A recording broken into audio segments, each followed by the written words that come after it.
جو P T I کی جو ریزرو سیٹس بنتی ہیں اسپیشلائز سیٹس ان کا حق ہے ان کو ملنا چاہیے. عوام نے ووٹ دیا ہے تو عوام کا vote is paramount, that should be respected, اور وہ مینڈیٹ ہر پارٹی کا ریسپیکٹ ہونا چاہیے. زیادتی ہے, غلط ہے, وہ غلط ہے, and they should be part of the political process.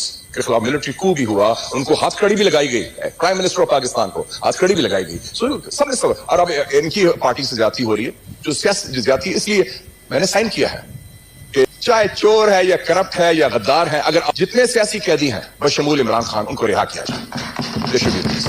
Jail کا جو کیسز ہے وہ سارے فراڈ ہی تھے, وہ سیاسی قیدی ہیں. ووٹ کے ذریعے واقع ایک پاکستان کا سیاسی منظرنامہ تبدیل ہو چکا ہے. مبارکباد دیتا ہوں پی ٹی آئی کو کہ مشکلات کے باوجود ان کی پارٹی سنگل لارجسٹ پارٹی ہے. Thank you sir for your, اور آج بڑی اچھی کھل کے باتیں بھی ہو رہی ہیں اور لوگ تحمل سے سب کی بات سن رہے ہیں, اور یہی جمہوریت کی بنیاد ہے.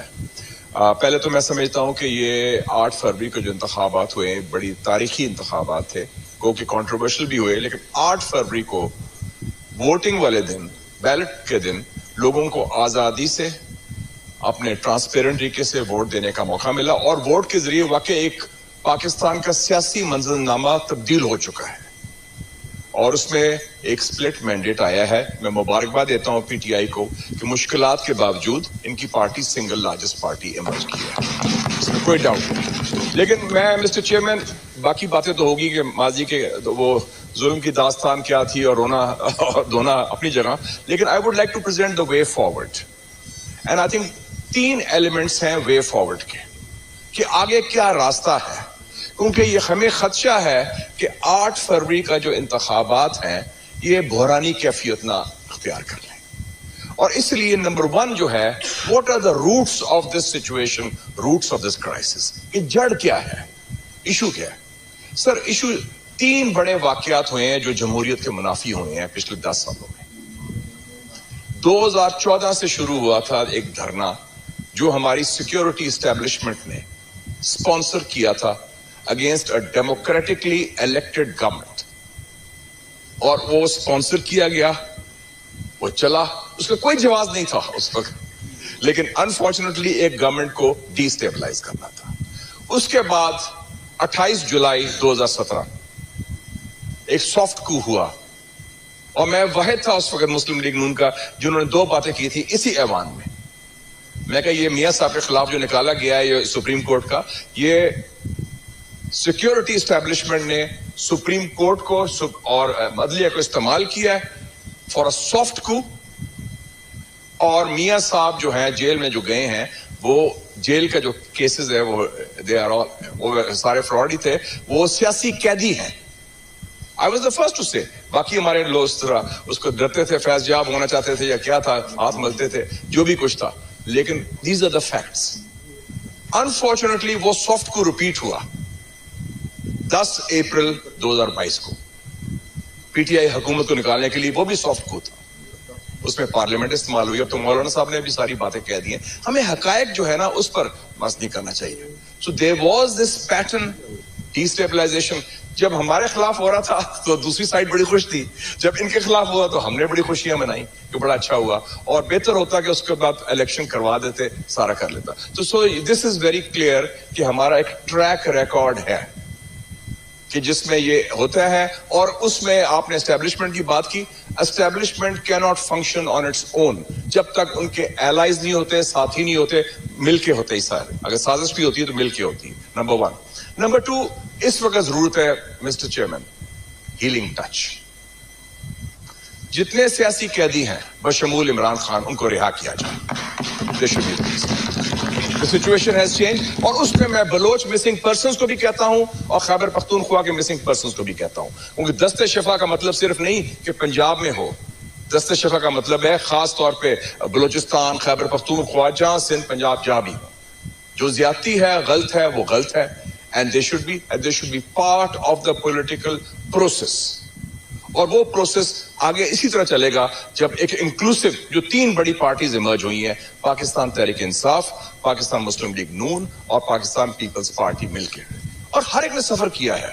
ابھی ذکر کیا ہمارے دوستوں نے, بھٹو صاحب کو پھانسی جوڈیشل مرڈر تھا, اٹ از ویری کلیئر.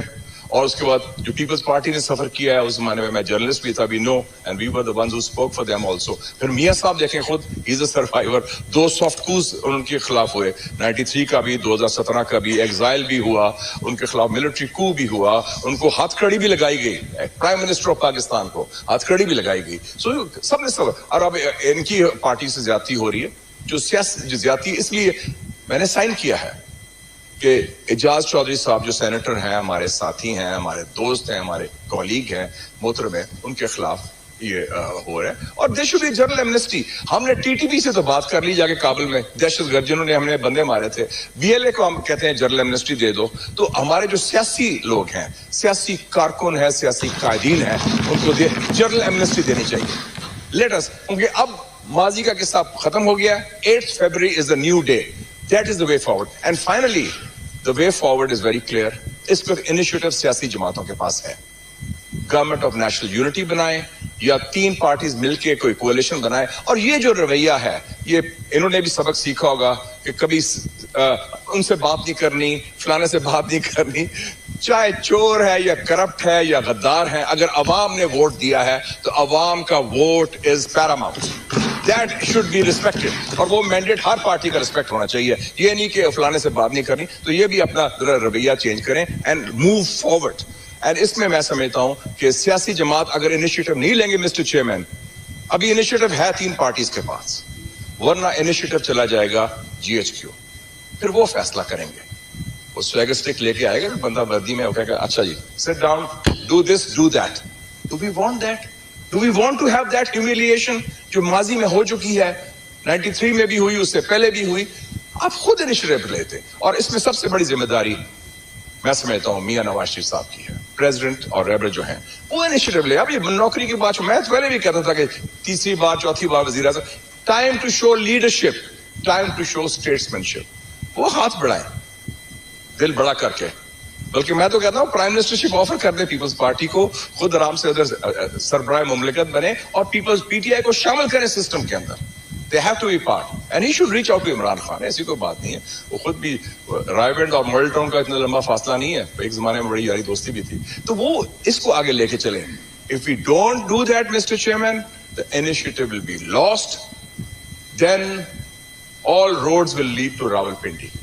اور یہ جو ہے نا یہ فارغ ہو جائیں گے سارے. تو let us learn from history, let us learn from the mistakes of the past, اور ماضی کی غلطیاں نہ دہرائیں. غلطیاں کرنی ہے تو نئی غلطیاں کریں. اور میں سمجھتا ہوں پاکستان کے عوام نے شو کر دیا 8 فروری کو کہ ان کا اعتماد ہے اس نظام پر, ان کا اعتماد ہے ووٹ پر, ان کا اعتماد ہے بیلٹ باکس کا کہ ووٹ کے ذریعے تبدیلی آ سکتی ہے. اور واقعی 8 فروری کو تبدیلی آ گئی ہے.